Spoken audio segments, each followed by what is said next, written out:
time to put the frame back together. So be prepared to see it in 3, 2, 1. And that's the drone put back together. Now, I do have a bit of a confession to make. This is not the first time that I put it back together since I last updated you. I actually did put it back together and then realised that all of the motors were spinning clockwise, which obviously you don't want, because then the drone's not going to fly, it's just going to flop to one side.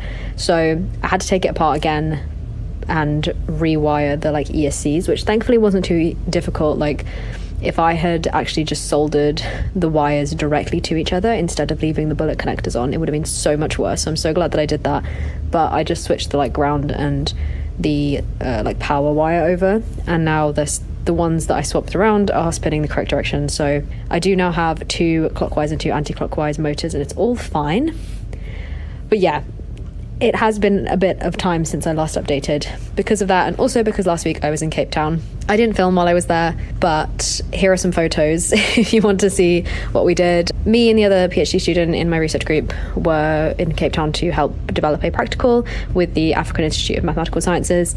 Our supervisor is a collaborator there. So we were there for a week. We managed to finish the work that was asked of us, and then we also got to explore over the weekend to see Table Mountain, the Kirstenbosch Botanical Gardens, a few beaches, and a vineyard as well, which was a bit of a surprise one.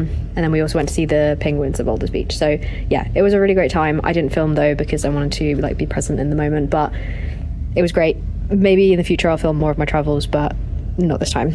So yeah, but now I'm back in the lab and now I'm doing this again. So now it's time to recalibrate everything, which I already did once, and I did film it, but I'm not going to put that in the video because it's, it's been cancelled out by the fact that I take it apart, put it back together again. So I'm going to recalibrate it now.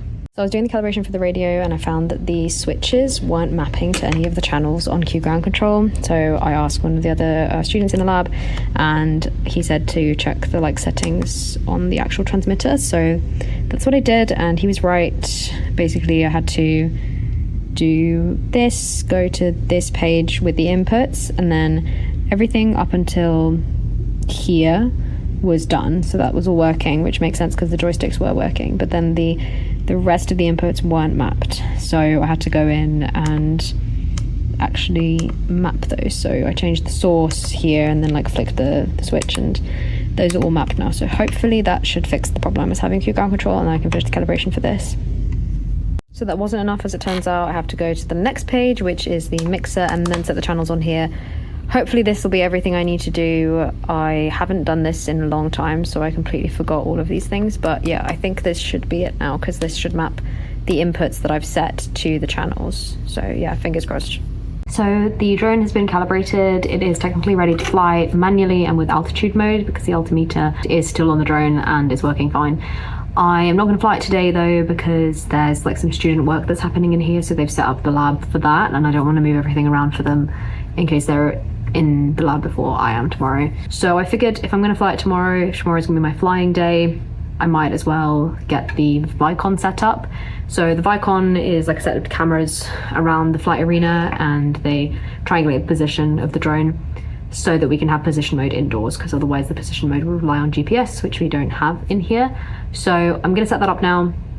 I'll show you how I do that, and in doing that I think that'll set me up nicely for tomorrow, because I'm not super good at flying the drone and position mode is definitely the easiest one to fly it in. So I will probably try and fly it in position mode first, so I don't immediately crash it into a wall and have to rebuild it all over again, because that would suck.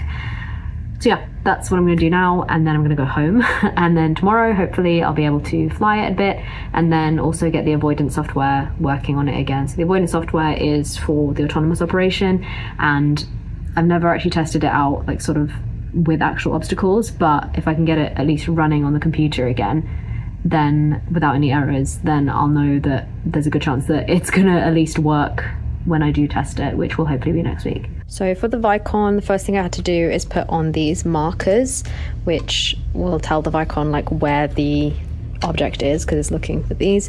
So the only rule really is to not put them in a regular shape. So as you can see, these are sort of in line, but these are very much not in a regular shape. It's not like a square or anything. It's not really a triangle because you've got this one as well, so it should be fine. And yeah, so now that I've put those on, so in case you were ever wondering what this was in previous shots of the drone, that's what it's for. It's for the Vicon. I just never took this one off, but I took the others off. So now that that's set up, I can go ahead and go on the Vicon software and set it up in there. So I'm going to do that and probably zip tie these, and then that'll be it for today.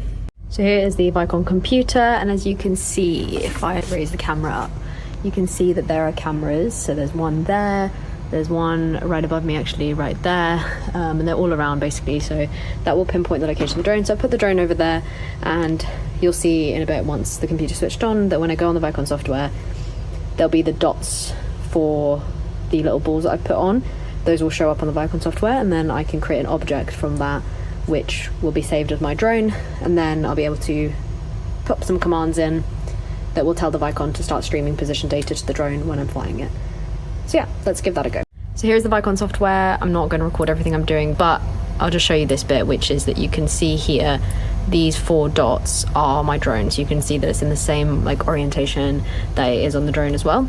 So it is seeing it, I just need to set it up as an object now. Okay, so it wasn't actually that difficult, but as you can see now, I've got that saved as an object. Like you can see the shape that it is here with the dots that I set up. So that's all set, and over here it's listed here.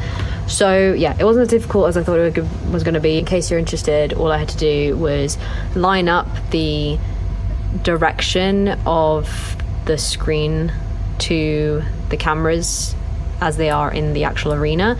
So you can see here 15 and 13, those are these cameras. That one's 15, that one's 13, and the drone is sitting there with this facing like that direction. And then I had to line up the red axis here, which as you can tell is the one that's pointing that way. Had to line that up with the heading of the drone, so the little like arrow on the drone that's pointing the heading is facing that way, so it's in the correct orientation. And then I just had to like drag and click to select all of the spheres and create an object over here. So I've set that up, so that's all ready to go for position mode. I have all of the commands also saved in my previous notes, so I should be able to do it pretty smoothly, but that's tomorrow's problem. So time to clear up and go home, and then hopefully I'll be able to fly it tomorrow in the lab.